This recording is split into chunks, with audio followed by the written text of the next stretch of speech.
All right, once again, if everyone could please find seats. We are ready to start with our vote. Once again, please find a seat. Quiet in the chambers. Thank you.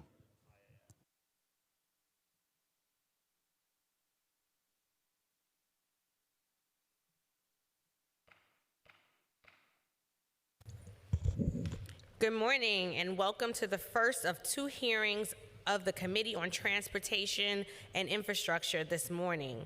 I am Sylvina Brooks Powers, the chair of the committee. Before we move to our oversight topic on the state of the city's taxi and for-hire vehicle industries, we first convened today to vote on two pieces of legislation to improve our public space. The first bill on our agenda is proposed intro number 258A, sponsored by Councilmember Rita C. Joseph, in relation to a report on suitable locations for installing public bathrooms. This bill would require that the mayor designate an agency or office in coordination with the Department of Parks and Recreation and the Department of Transportation to report on feasible locations for public bathroom facilities in each of the city's zip code tabulation areas. The report would also identify the number of currently operational public bathroom facilities in each zip code tabulation area, accessibility and safety measures necessary for bathroom installation, and any potential barriers to installation and maintenance. Finally, the bill would also require that the agency or office consider public and community board input and provide recommendations for overcoming any identified barriers regarding the location suitable for public bathrooms.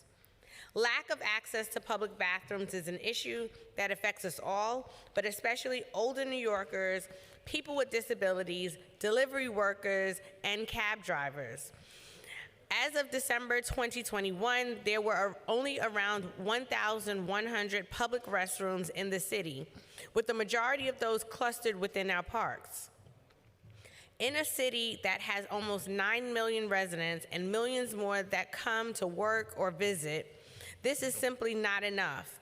Proposed intro number 258A is the first step in rectifying this critical problem.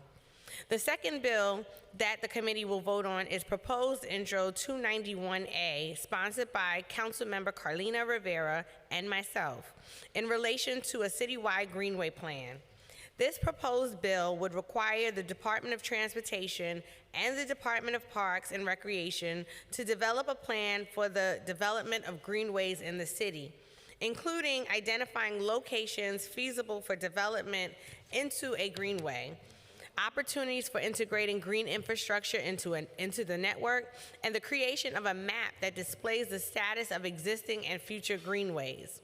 The proposed bill would also require the Department of Transportation and the Department of Parks and Recreation to annually report to the mayor, the council speaker, and the public on the implementation and updating of this plan. The bill would also require the Department of Transportation and Parks to engage with local community boards, both in formulating the Greenway Plan and following the proposal of Greenway projects.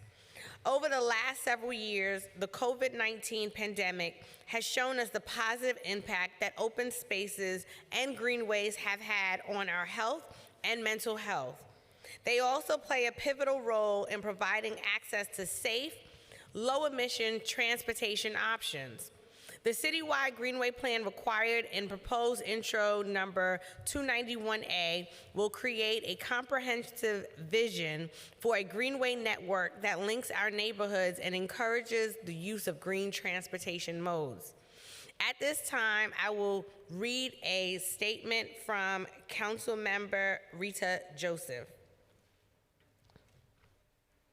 To my colleagues on the Transportation Committee, thank you to Chair Brooks Powers for the opportunity to share written testimony about my bill introduction 258. This piece of legislation requires Parks and DOT to work together to identify locations for public restrooms across the city, using zip codes as a way to ensure that they are distributed equally throughout the 5 boroughs. This bill is one important step to solving our city's severe lack of restroom access, which affects every New Yorker. I urge my colleagues to vote aye on Introduction 258.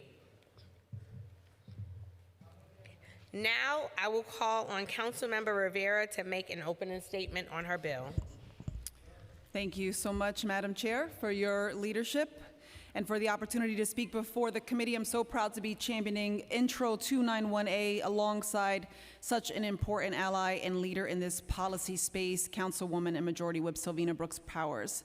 The citywide Greenway Plan not only creates a vision for the future of greenways in New York City, but it will also emphasize the building of this plan from the ground up with robust community engagement. For far too long, investment in green infrastructure has been reserved for only the wealthiest neighborhoods.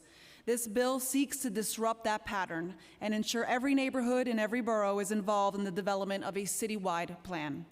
I urge my colleagues to join me in voting to support Intro 291A, and I thank all of the advocates who were instrumental in this process so that we can all deliver safe, connected, and thriving greenways to all New Yorkers. Thank you. Thank you, Councilmember Rivera, and thank you for your leadership and partnership as always. I will now ask the committee clerk to conduct a roll call vote on the proposed bills and recommend that my colleagues vote yes on these two important pieces of legislation. Good morning. William Martin, Committee Clerk. Roll call vote. Committee on Transportation and Infrastructure. Both items are coupled. Chair Brooks Powers. I vote aye on all. Restler. Enthusiastic aye. Rivera. I vote aye. Lewis. I vote aye. Kagan. I vote aye, and I want to congratulate my colleagues, Rita Joseph and Carlina Rivera, on these amazing two bills that will improve lives of so many New Yorkers. Lee. Aye on all. Narcisse. Aye on all. Stevens. Aye on all. Williams. Aye on all. Carr. Permission to explain my vote?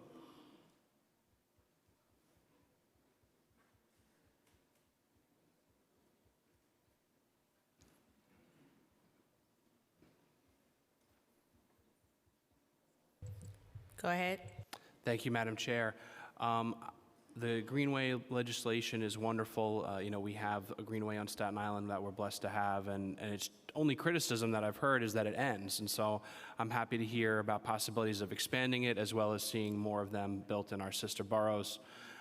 With respect to the public bathroom legislation, I'll be voting yes on this, but I wanted to just state for the record that the reason I'm voting yes is because any public sightings of public restrooms outside of our parks would be subject to ULURP and therefore hopefully subject to the Convention of Member Deference.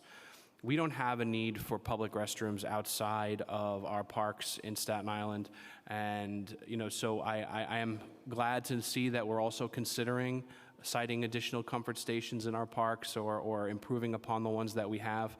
But even if we do find some recommendations for that in this bill, I would just like to highlight that the administration still needs to work on reducing the expense related to comfort stations. Our borough president and our council delegation in Staten Island have steadfastly refused to support comfort station developments in our borough because of the expense associated with it and how ridiculous the overheads are. So I think that's something that we need to work on, and I hope that at the end of this report, maybe the other side of the building is able to make some capital commitments to that end. And so with that, I vote aye on all. Thank you.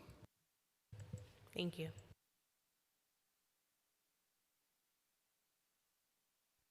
Thank you. By a vote of 10 in the affirmative, 0 in the negative, and no abstentions, both items have been adopted by the committee.